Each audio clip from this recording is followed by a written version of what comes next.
इस वीडियो में अब हम डिस्कस करेंगे इकोनॉमिक्स के लेटेस्ट सिलेबस के बारे में। क्लास 12th का जो क्या है इकोनॉमिक्स का सब्जेक्ट है। तो मैक्सिमम मार्क्स इसमें 100 होते हैं, थ्योरी इसमें 80 मार्क्स की होती है, टाइम 3 आवर्स होता है, प्रोजेक्ट वर्क क्या होता है 20 मार्क्स का। तो यूनिट इस तरह से आपको दिए गए हैं। ठीक है, तो उन्हीं को आपको क्या करना है, एक एक करके डिस्कस करते जाना है। तो पहले में देखो क्या है introductory micro economics. Introduction 4 marks का रहेगा। यहाँ पे consumer equilibrium and demand 14 marks का होगा। ठीक है, पार्ट एक के सभी के हैं चैप्टर। ठीक है, producer behaviour and supply 14 marks का। Form of market and price determination under perfect competition with simple application 8 marks का रहेगा। पार्ट बी जो है जो क्या है इंट्रोडक्टरी मैक्रो इकोनॉमिक्स। ठीक है, तो national income and related aggregates, money and banking, aggregate demand and aggregate supply, government budget and the economy. ठीक है, balance of payment and international institution theory paper जो रहेगा आपका 80 मार्क्स का टोटल है, 40 मार्क्स यानी कि दोनों है, पार्ट ए और पार्ट बी। पार्ट सी में 20 मार्क्स का रहेगा जो प्रोजेक्ट वर्क होगा। तो माइक्रो इकोनॉमिक्स की अगर हम बात करें फर्स्ट यूनिट जो है वो क्या है इंट्रोडक्शन है। तो इसमें जो आपके जो चैप्टर रहेंगे वो इस तरह से होंगे। Meaning of micro economics and macro economics, positive and normative economics, what is an economy, central problem of economy, what how and for whom to produce, concept of production possibility, frontier and opportunity cost. ठीक है, second unit जो है वो क्या है consumer equilibrium and demand के ऊपर है। तो इसमें जो चैप्टर रहेंगे वो क्या होगा consumer equilibrium, meaning and attainment of equilibrium through utility approach, 1 and 2 commodity cases. ठीक है, demand market demand, determinant of demand, demand schedule, demand curve, movement along and shift in demand curve, price elasticity of demand, measurement of price elasticity of demand, percentage total expenditure and geometric method. Third जो unit है वो क्या है producer behaviour and supply, meaning of production function short run and long run. ठीक है, total product, average product and marginal product. ठीक है, return to factor, cost, short run cost, total fix cost, total variable cost, average fix cost, average variable cost and marginal cost, meaning and their relationships. ठीक है, revenue, total revenue, average revenue and marginal revenue, meaning and their relationships, producer equilibrium, meaning and this condition in term of marginal revenue, marginal cost approach. ठीक है, supply market, supply determinant of supply, supply schedule, supply curves and its slope, movement along its and shift in supply curve, price, elasticity of supply.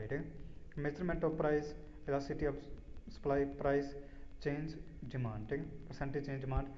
Unit जो fourth है वो क्या है form of market and price determination.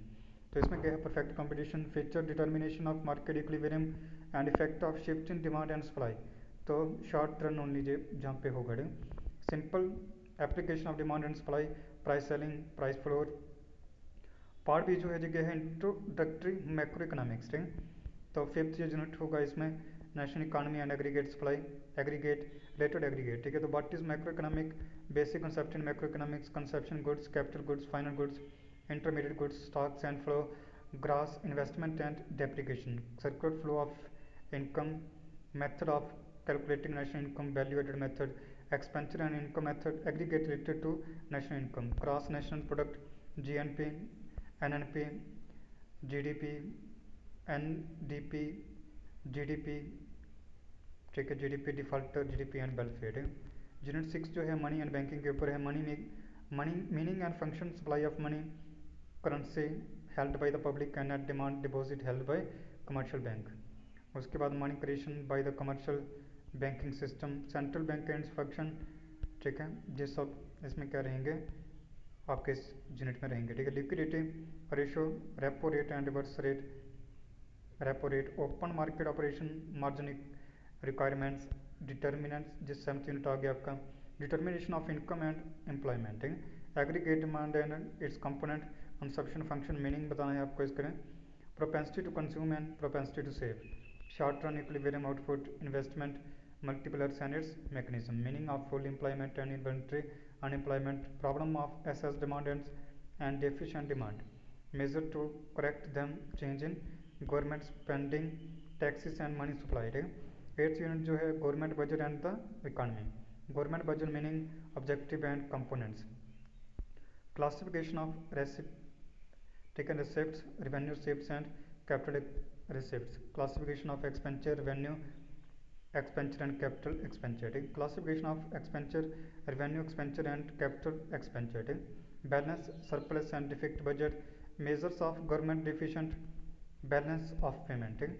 Balance of payment, account, meaning and components, ठीक है। Balance of payment, surplus and deficit, foreign exchange rate, meaning of fixed and flexible rates, meaning and managed floating, ठीक है। Determinants of exchange rate in free market, merits and demerits of flexible and fixed exchange rate, managed of floating exchange rate system, ठीक है। तो scheme of assessment इस तरह से रहेगा। Section A 10 marks का जो रहेगा, 1 मार्क्स वाले क्वेश्चन होंगे।